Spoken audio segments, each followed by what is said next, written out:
కామారెడ్డి జిల్లాలో అధికార పార్టీ నేతల ఆగడాలు అన్నీ కావు. అధికార మదంతో రెచ్చిపోతున్నారు. తాజాగా ఎల్లారెడ్డి నియోజకవర్గ కేంద్రంలో కేసీఆర్ ప్రభుత్వం నిర్మించిన 300 డబుల్ బెడ్రూమ్ ఇండ్లపై కాంగ్రెస్ ఎమ్మెల్యే మదన్ మోహన్ రావు దిగజారుడు రాజకీయానికి తెరలేపాడు. డబుల్ బెడ్రూమ్ ఇండ్లకు రాజీవ్ గాంధీ పేరు పెట్టి డ్రా పద్ధతిలో కాకుండా కాంగ్రెస్ కార్యకర్తలు ఎమ్మెల్యే అనుచరులకు ఇండ్లు కట్టబెట్టడంపై లబ్ధిదారులు మండిపడుతున్నారు. కేసీఆర్ కట్టించిన డబుల్ బెడ్రూమ్ ఇండ్లకు రాజీవ్ గాంధీ పేరు ఎలా పెడతారని లబ్ధిదారులు బీఆర్ఎస్ నేతలు ప్రశ్నిస్తున్నారు. బీఆర్ఎస్ హయాంలో చేసిన అభివృద్ధిని తాము చేసినట్లుగా ప్రచారం చేసుకోవడమేంటని నిలదీస్తున్నారు.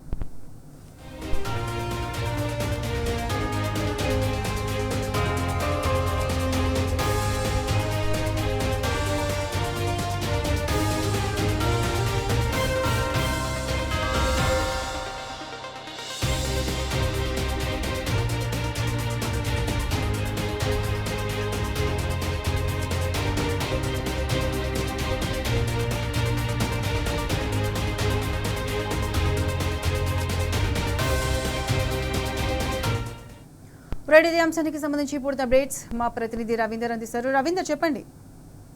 రైట్ ప్రత్యూష, దాదాపుగా ఇవాళ రాష్ట్ర రాజకీయాలు పొరుడు పోసుకుంటున్నాయి. ఎక్కడ చూసినా ఇదే వింత కనబడుతుంది. ఎవరికో పెట్టిన బిడ్డను తమ బిడ్డగా అనువాదించుకోవడం కాంగ్రెస్ పార్టీకి ఆనవాయితీగా మారింది. ఇవాళ కామారెడ్డి, నిజామాబాద్ జిల్లాలో ఉన్నటువంటి అనేక గ్రామాలలో కేసీఆర్ మార్క్ స్పష్టంగా కనబడ్డది.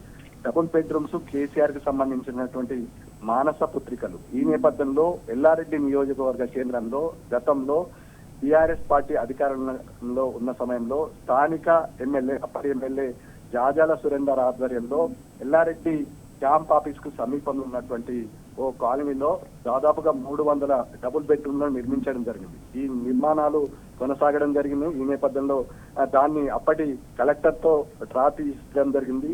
ఆ జనరల్ ఎలక్షన్ కోడ్ రావడం నేపథ్యంలో లబ్ధిదారుల ఎంపిక ఇళ్లకు పంపించడంలో కోడ్ అడ్డం రావడంతో కొంత జాప్యం జరిగింది. ఈ నేపథ్యంలో కేవలం అక్కడ ఉన్నటువంటి చిన్న అటు కలర్లు మాత్రం వేయించి, అది కాంగ్రెస్ కలర్లు వేయించి ఇవాళ స్థానిక ఎమ్మెల్యే మదన్ మోహన్ రావు దిగజారుడు రాజకీయాలను అన్వయించుకోవడం జరిగింది. ఈ నేపథ్యంలో 300 డబుల్ బెడ్రూమ్ల ఇళ్లకు ఏమాత్రం ప్రమేయం లేనటువంటి కాంగ్రెస్ పార్టీ ఈ ప్రాంతానికి ఆ డబుల్ బెడ్రూమ్లకు సంబంధం లేని రాజీవ్ గాంధీ నగర్ అనే పేరు పెట్టడం పట్ల కాలనీ వాసులు, అదేవిధంగా లోకల్ గా ఉన్నటువంటి నాయకులు ఆగ్రహం వ్యక్తం చేస్తున్న సందర్భం స్పష్టంగా కనబడ్డది.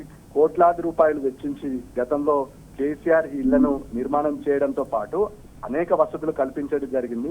300 మంది లబ్ధిదారుల ఎంపిక కలెక్టర్ ఆధ్వర్యంలో డ్రా చేసి ఆ డ్రాను పారదర్శకంగా ఎంపిక చేసి లబ్ధిదారులను గుర్తించడం జరిగింది. ఇవాళ ఆ డ్రాను ఎంపిక చేసిన లబ్ధిదారులను పక్కన పెట్టి మదన్ మోహన్ రావు కేవలం కాంగ్రెస్ కు సంబంధించినటువంటి నాయకులకు, కార్యకర్తలకు ఇళ్లను అప్పచెప్పిన పరిస్థితి స్పష్టంగా కనబడుతుంది. ఈ నేపథ్యంలో ఇవాళ ఎల్లారెడ్డి నియోజకవర్గంలో మదన్ మోహన్ రావు అరాచకాలు రోజు రోజుకు పెరిగిపోయాయి. ఈ నేపథ్యంలో నిన్న జరిగిన ఘటన అందరికీ నిదర్శనం. ఇవాళ సర్పంచ్ అభ్యర్థులు అత్యధిక స్థానాలు బీఆర్ఎస్ పార్టీ కైవసం చేసుకుంది.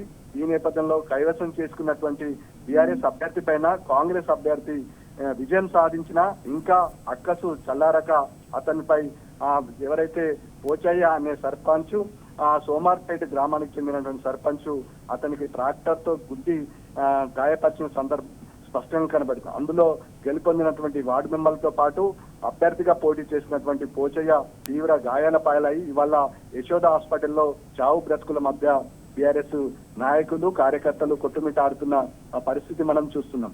ఇలా ఒకటి కాదు, మదన్ మోహన్ రావు దాదాపుగా ఉత్తరప్రదేశ్ రాజకీయాలు, అదేవిధంగా ఇక్కడ ఉన్నటువంటి రాయలసీమ రాజకీయాలకు పురుడు పోస్తున్నాడనే ఆవేదన పచ్చని పల్లెల్లో ఇవాళ చిచ్చు పెట్టే ప్రయత్నం జరుగుతుంది.